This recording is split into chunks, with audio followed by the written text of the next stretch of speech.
Hey gang, Kevin here, Life22. And so it's a morning. I don't know if it's beautiful. I have yet to go outside. Um, the birds aren't chirping, tweeting. They're not on X, so they must still be sleeping. It is an hour behind schedule because of not us being an hour behind schedule, but we had daylight savings time over there, whatever time of year. We were springing forward, so we lost an hour on Sunday morning. Um,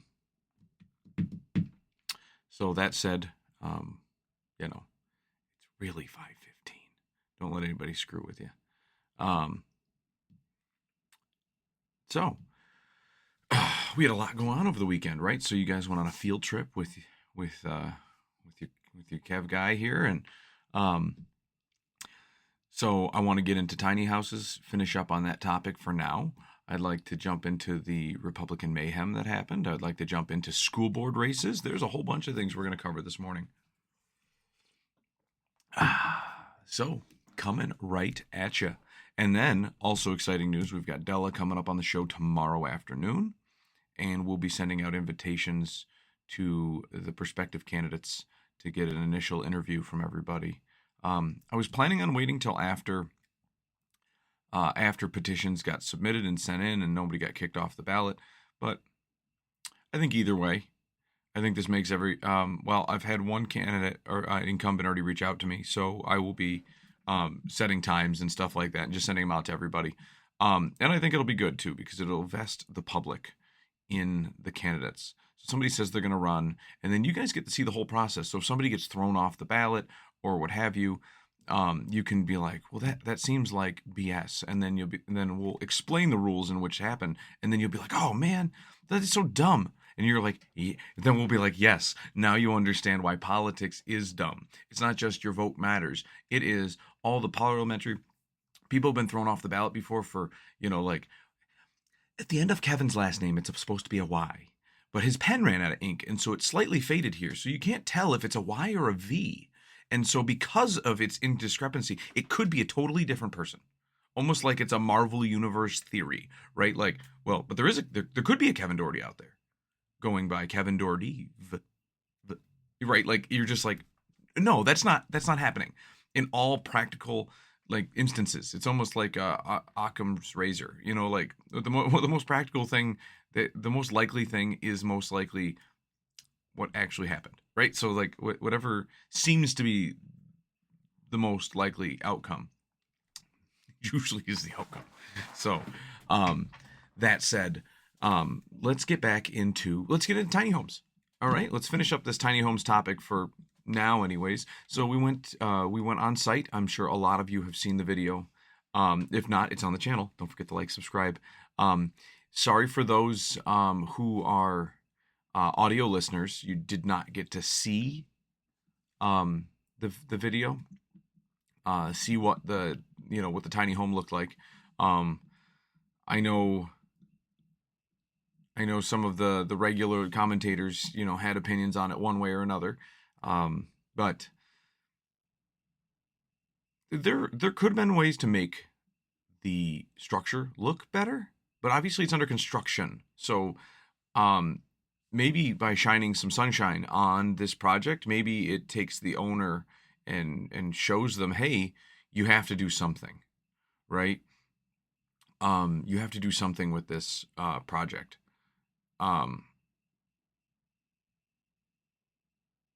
Like you have to do something to make it look better, right? Like maybe it's doing fancier trim or the one thing that I know that the alderman for that ward who currently sits there was griping to me about was that like there's almost no overhang. And I'm like, yeah, but you don't have to have an overhang. That's what drip edge is for. You can put drip edge right up to the edge of the siding and it gives it that like, eighth to half inch wick away from the side of the building, and that's all that's necessary. And siding is supposed to be, watertight to a degree. So, it is going to shed water. So, that being a critique, yeah, would the house look nicer? Would it do more for, the aesthetics as well as maybe water runoff? Because it's hard to catch a gutter with something like that. You kind of almost inevitably like deter the ability to put a gutter up unless you're going to fix it right to the siding. Um, Things like that. But that's a design problem. That's a design problem. The prescriptive code. So prescriptive code is where, like, so if anytime you're making a triangle, for example, prescriptive code is you like making, you know, horizontal vertical lines to make your structure, and then tying them together and following that prescriptive code to build boxes, essentially boxes, and I even believe ridge caps. But as soon as you start making like structural items like um, triangles, you need an engineer. And so if you ever look at a truss is a series of triangles that are put together like to make a bigger triangle. Well, every bit of that is an engineer's stamped, and then there are prescriptive lumbers, like you need the higher quality of lumber, which Canada won't give us, so hence they have the big forests full of grade select lumber. Um, and then you need to follow like exactly as prescribed by the engineer how to construct that. And usually you have to be, you know, somebody who is certified in truss making, so that like there is no question whether you can do this or that. Sometimes, you know, like I have stamp plans for a balcony that I'm adding to a structure that I have. And if I went straight down to the ground, I would be expanding the footprint, at which point I would have to make a whole bunch of changes.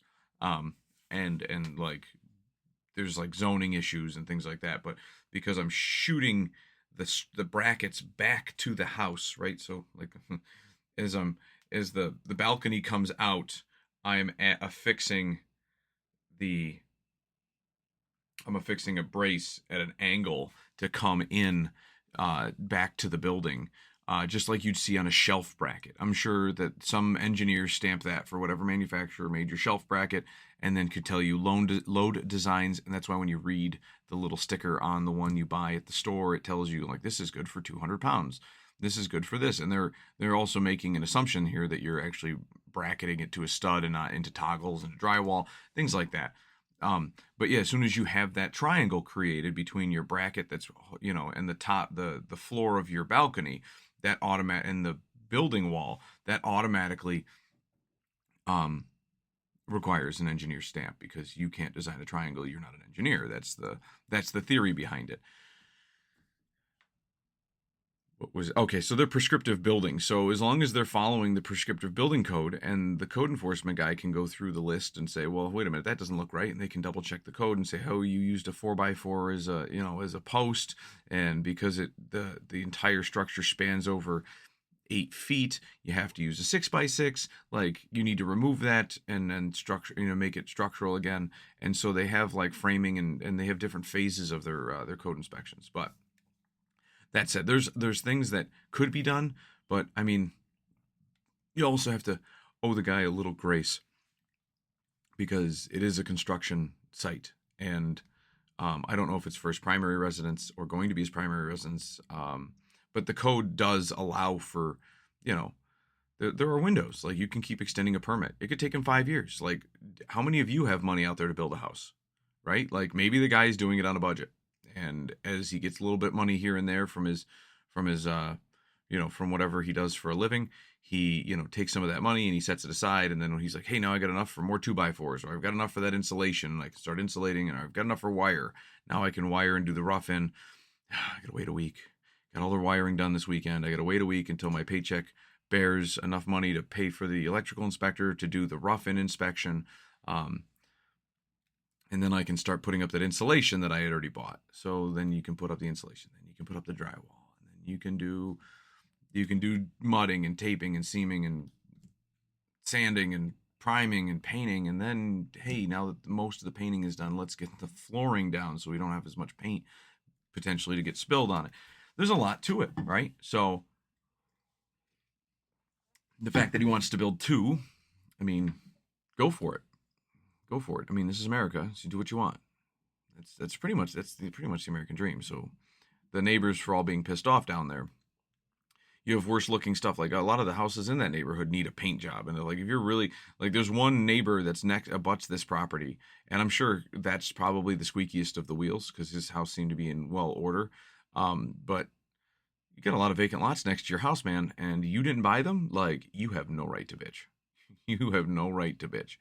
Um, the only reason you have a right, you think you have a right to bitch, is because the government has let you go, has been doing your bidding for this long, that you just think that you're entitled to utilize the city and the city government to continue to badger people that are buying those properties next to you.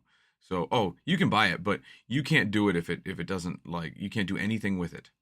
But why? Well, because I need to approve it because it's next to my house and I am blah blah blah blah blah. Like, this is my mental, like, this is for my mental well-being. It's like, well, if it's for your mental well-being, why don't you spend enough time and money into your own house? You should have some extra savings to be able to, or even go out and get a loan and buy all the vacant properties around you, so that you don't have to worry about this. And then you can expand your yard, and then it can be your little creation, and then it looks like it's actually part of your yard instead of these just like little vacant tooth holes next to your house to kind of give you some kind of ambiance.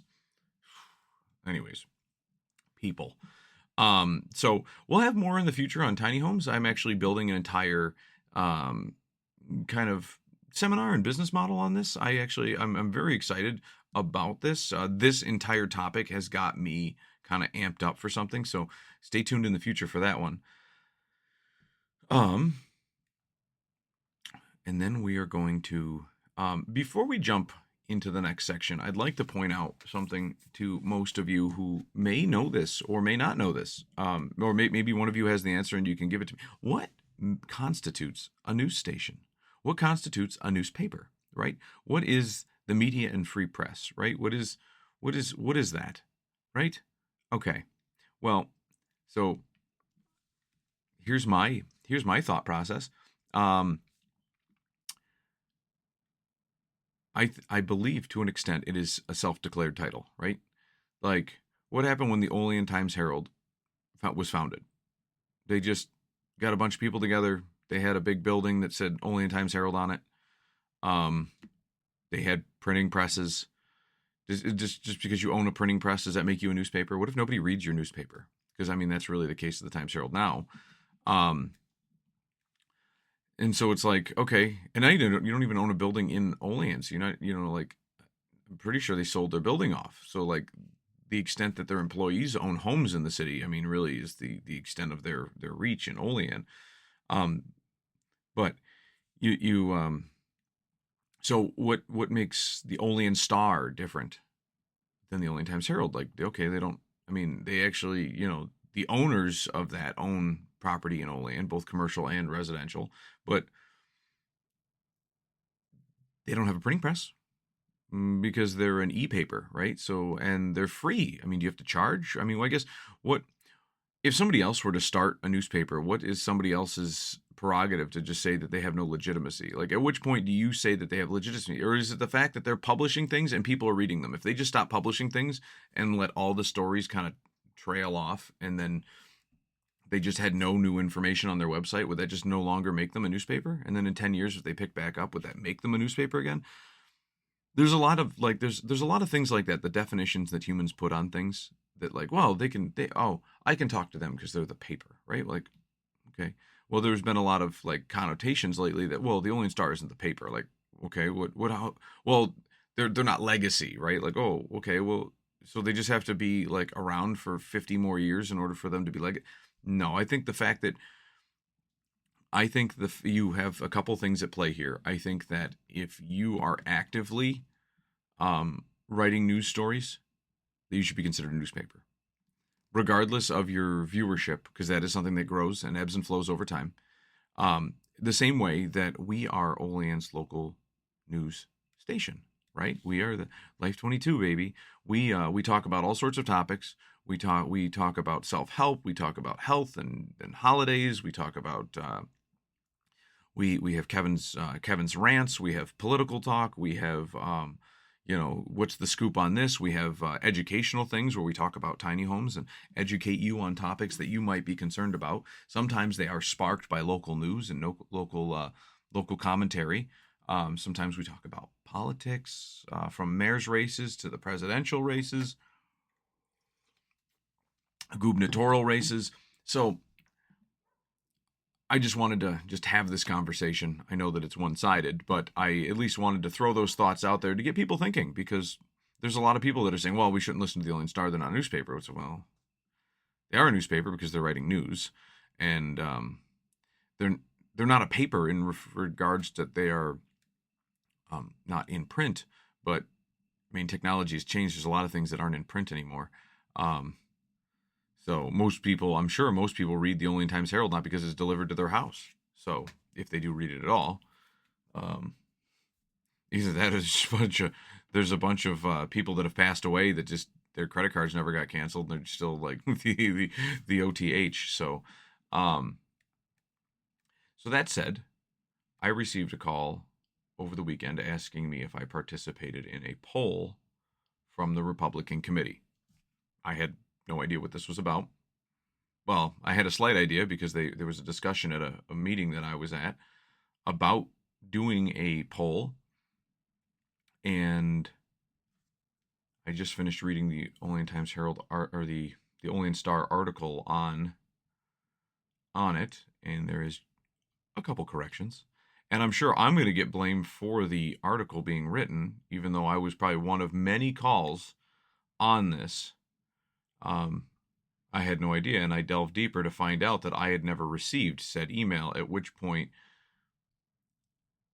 I drafted an email in response, and then the reporter on this article called me later to follow up, and I said, yeah, I drafted an email, and blah, blah, blah. But this reporter already had a copy of this email because he read me portions of it, which got me curious because how does he have a copy of an email for a committee I'm a part of before I do? And so that's what irked me. And then, he was discussing the bylaws of something that he was like, well, your bylaws say this and that. I'm like, I don't know what the bylaws say. I was heard that one, possibly two members had the bylaws, and I've yet to see them. So I'm like, so the fact that, he had the bylaws is beyond me, but I'm sure I'm going to get blamed. Oh, Kevin Doherty spilling them. You watch, there's going to be some like internal grumblings. Kevin should be ousted as a member for speaking to the press, which is going to be funny because I gave him my comments on information that this person was already privy to, which not privy to me. So there was a portion here that talks about parliamentary discussions. Let's see here. Procedural mishaps run rampant in this committee. Yes, that is something that I said. And I was actually quoting myself from an email that I had sent in reply. I did not state in the meeting, this is the only critique on this article, was that I did not say that the phone call with one of the committee members was illegal, and I didn't say that an emailing poll was illegal and likely violated the committee's bylaws. It may violate the committee's bylaws, which I had not seen at the time. No one's been able to produce them since I've been a board member, a committee member. So Doherty says procedural mishaps. Okay, so it was actually my suggestion. I said, listen, if anybody's trying to endorse candidates, you have to bring a quorum forward. If you believe that it's going to be 50, majority, then you need to, if you believe that you need a majority, then you need to try to get those people in the room.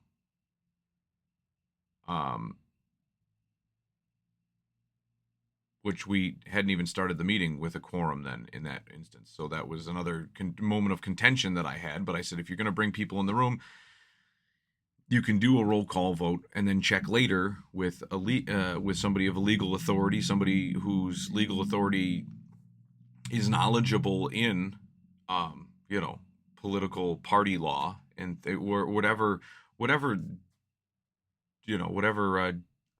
judicial doctrine covers this. If the person is knowledgeable in this field, check with the Board of Elections. They have a lot of information there. They most of the people there are on committees or guide committees themselves. So it is just one of those. It's one of those it's one of those things. But if you want to try to push out endorsements tonight, you can do it. I even suggested you could probably do the an email polling, but again, before you do that and waste your time, since everyone's in the room, like, you can waste your time bringing somebody on the phone and bringing somebody in from the other room and trying to generate a quorum as quick as you can so you can do it, but it may be just considered null and void later. And then I said, the beauty of technology, you may be able to just get away with like a remote vote, a vote by proxy via email, what have you. And they were like, oh, that's a great idea. And I'm like, but you need to talk to somebody that is a lawyer, or somebody who understands this stuff, or get a copy of the bylaws to double check if that's legitimate. And from what I gathered is, somebody had the bylaws. So it's like, okay, or a couple people had the bylaws. Okay, well, great. Produce them so we can double check. And so, but any of that stuff could have been null and void. That was my contention, was if you want to try to do it since everybody's in the room, then do it, but it might be thrown out later. And then before you do your polling, you need to do this. And then for them just to continue to leave me off of emails, actually because of this channel, my notice of contention is that the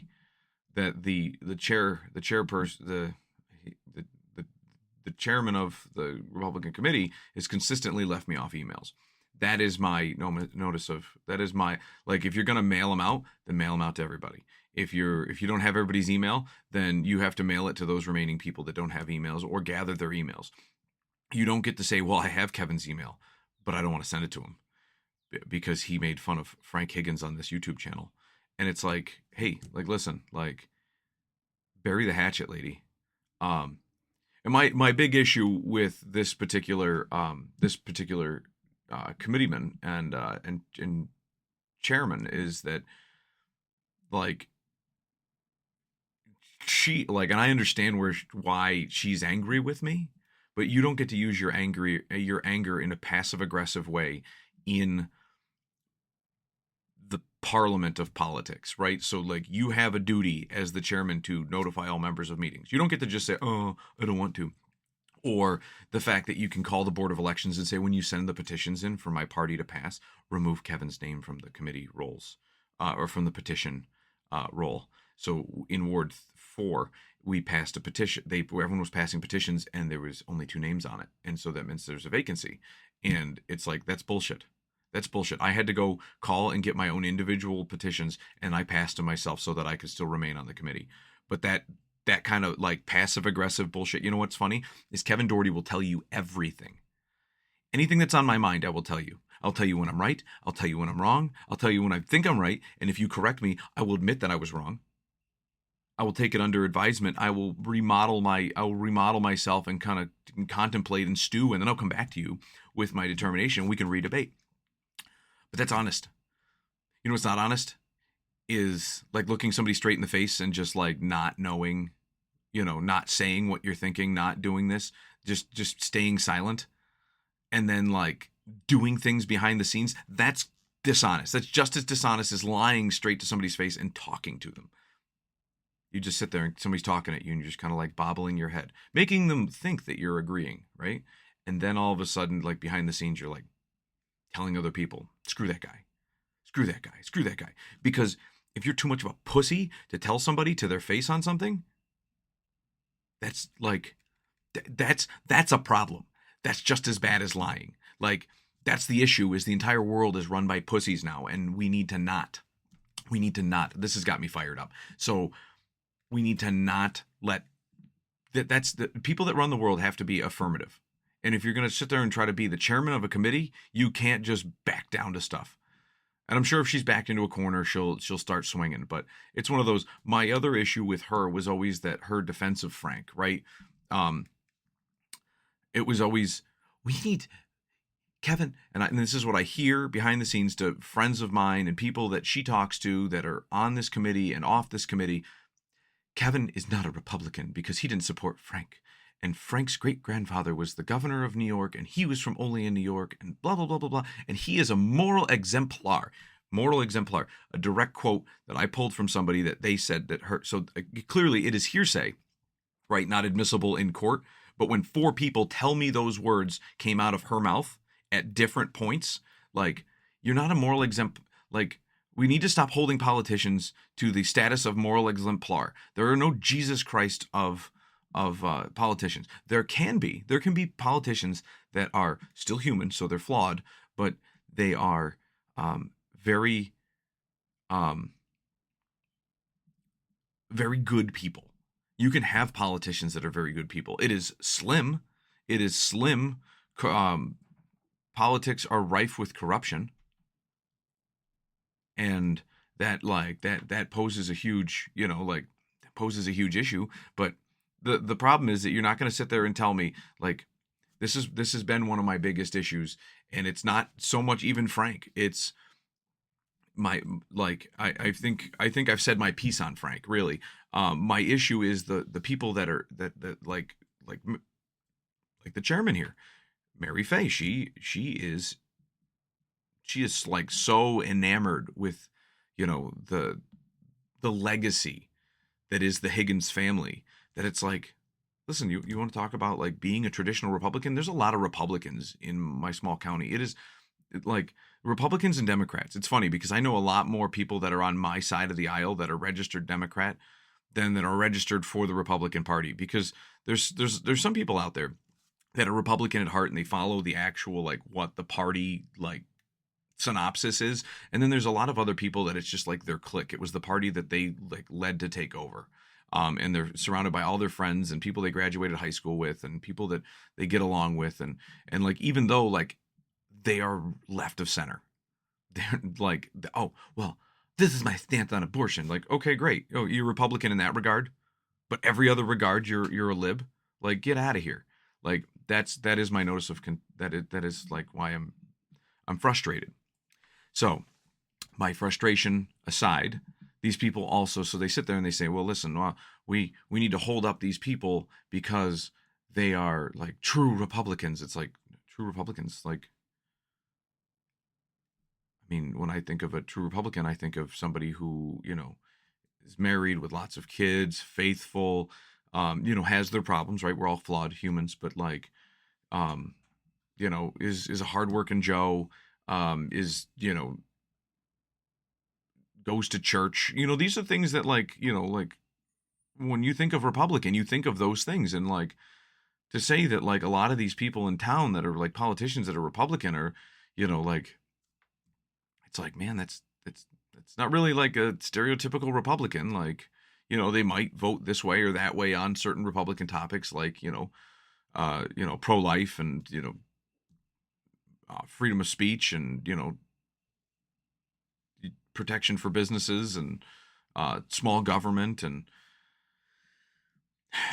it's one of those, it's just, it drives me nuts. So it's like, don't try to ouster me from the party because I'm just holding us to a higher standard. Get out of my face. Like, and then it's like, oh, she did get out of my face because she stopped sending me emails to come to these meetings. And then they tried to have me outed from the committee because I wasn't in attendance. Oh, well, Kevin doesn't show up anymore. It's like, because you don't invite him. That is a bullshit thing to do. You can't sit there and be like, well, he doesn't show up to the meetings anymore. It's like, you change the, like, aside from not changing the location, you don't tell anybody when the time is. Well, it's always usually the third Thursday. And then you come in, it's like, well, we had it the second Thursday. And it's like, there's times that I've shown up because I anticipated being there. And I'm like, you know what? I'm just going to start showing up to when we normally hold the meetings. It's like, oh, well, we hold them at 6 now. Oh, we held it the previous week, or it didn't work for us, so we did it on a Wednesday. Like, I've been standing there with nobody there, and like, they had that 2 nights ago, I think. Like, you find out from a waitress. So I think those are my edits to this article. That is my contention with the local committee. I have read the bylaws as they were posted here. I don't know if those are the accurate bylaws, and if they are, the local committee needs to either adopt a modified set so it actually passes. But do we even have the legal authority to do that? This is such a cluster. I don't even know if the the committee that I am a part of, like the petition I passed is to be on the county committee, and by default, from what my understanding is, you're automatically on the local city committee. But the local city committee doesn't appear to have accurate bylaws, so I would surmise that the entire local city committee is also like null and void in and of itself, because we don't, like, I should be passing, there should be one petition for three representatives from each ward, and then there should be another petition for one participant to be on the local city committee from each ward, not three, unless the bylaws were to be changed. So which petition am I passing? I'm passing the Republican County Committee petition, and that's what I'm a member of, which by de facto I was a member of this. But if that's not the case, or if I'm fighting for, three of us share a seat, then I mean, essentially there are no members because we haven't passed a petition for it. As soon as you void one article out, or void one requirement out, you need to have one member from each ward shall be enrolled, and a resident of that ward. It's funny because our committee is made up of I think 10 of the members are from Ward 1. Like, me and I think 2 other members are from Ward 4.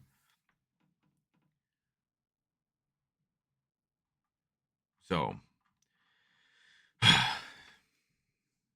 anyways, that was another morning that I wanted to. I keep saying notice of contention. I don't even know if I'm accurately using it. So,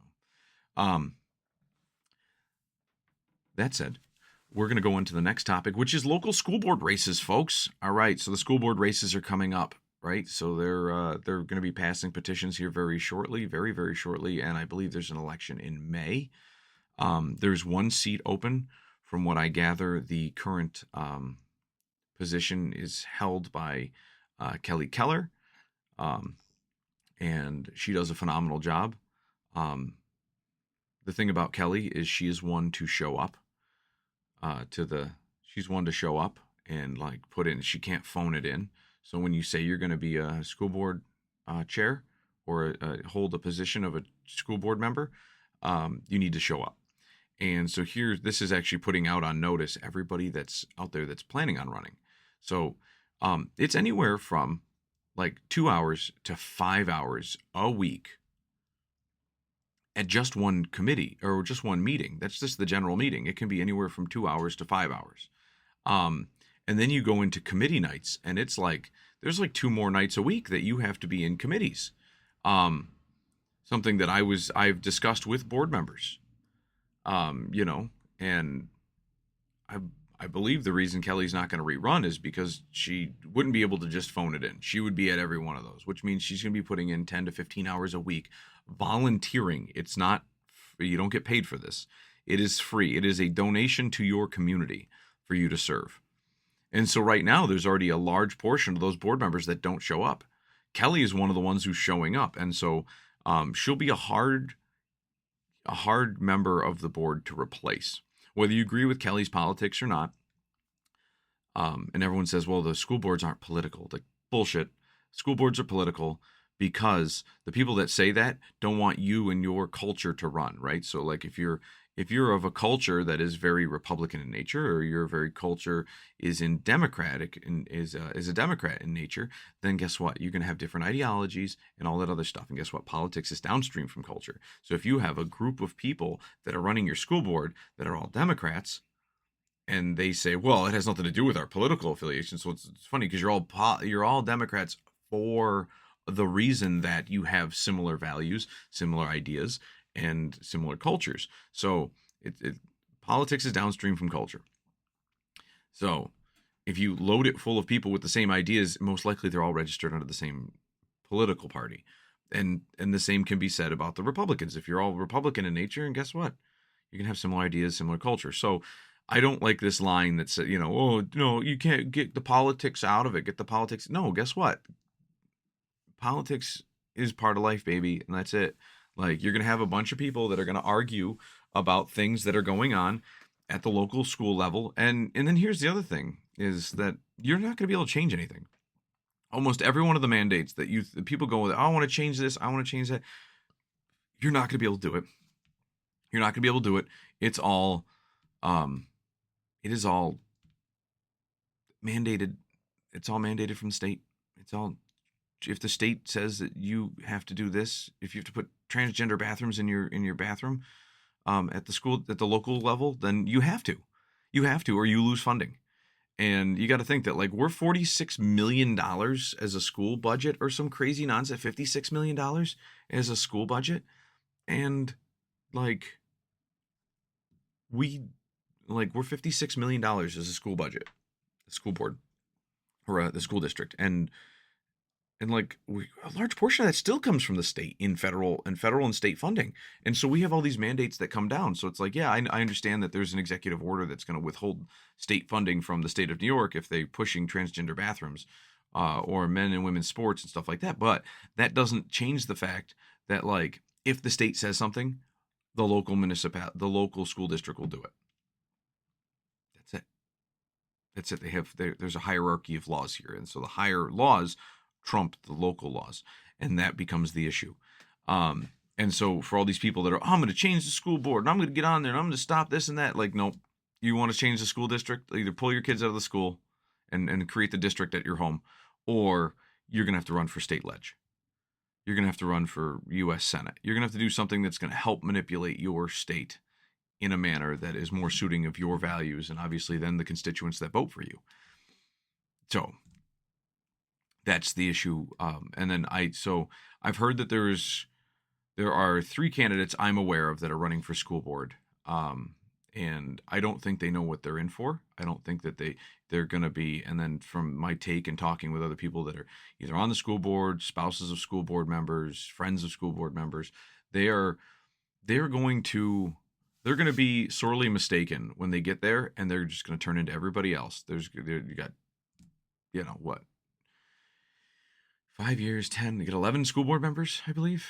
No, 9 school board members, right? Because for 4 of the years, there's 2 positions open, and then on the 5th year, there's always 1, which is this year. So 4 times 2 is 8, plus 1 is 9. So we have 9 school board members, and right now, I bet you have like 3 or 4 of them that actually show up to every meeting. And the other ones, they show up here and there as they can. It's like they don't even know what they're voting on. So it's like, and then the stuff that they're voting on is like, can be a little bit of nonsense. But it is what it is.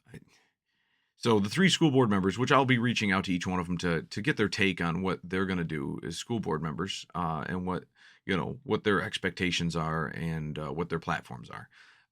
So that'll be exciting. So Kelly Keller will be sorely missed when her term is up in, I think, June. And then so you have Tracy Lynn Holstein is running, Levi Armstrong is running, and Jason DeBlasi? Ryan Jason DeBlasi. I think that was the name. Anyways, he sent me a Facebook message. There's a lot of people, so I'm going to be reaching out to each one of these individuals to see if I can get them on the show and see what their take is. If you're going to run for school board, I think people should know who we are. And I do think that people out there in TV land need to be paying attention to the school board races and going out there and voting. Nobody, like this, the lowest, you need to vote the budget. You need to vote for the school board members. There's a lot of different things that you need to vote for. And nobody, like, the lowest turnout of everything is the school board. And guess what? Or the school district's election. And then everyone's like, oh, the city's mismanaged. You want to mismanage the city. Like, Jesus, I'm pretty sure we're $19 million. We went over this the other day. We're a $19 million budget, and you have $56 million for a school district. You can run an entire city for a third of the school budget. Isn't that funny? A third of the school budget, you can run a city with police and fire and streets and parks and, facilities to house a court and facilities to do, register your dog and keep the birth certificate records and just like all these little things. We have a rec center. We have a stadium, and it's like for $19 million, $20 million a year, 1/3 of the school budget. Like, what kind of nonsense? And then you got to think that it serves I'm quoting from my favorite former alderman, but it services 12 a population of 12,000 people, 14,000 people, somewhere in that ballpark. You're serving like 1,100, 1,200 students, like one tenth of what that $19 million budget population, one tenth of them for 3 times the cost. So just throw it out there for numbers. Like I get that the children of the future. I get that, but like sometimes throwing money at stuff doesn't change anything. Sometimes throwing money at stuff makes it worse. So the fact that they have 3 times more might be 3 times worse. Just Anyways, we'll be reaching out to them, getting them on the show, and again, don't forget Della Moore tomorrow afternoon. We'll be recording her, having her on the show, so you'll see that hopefully Tuesday night, Wednesday morning. You'll be having that out for you.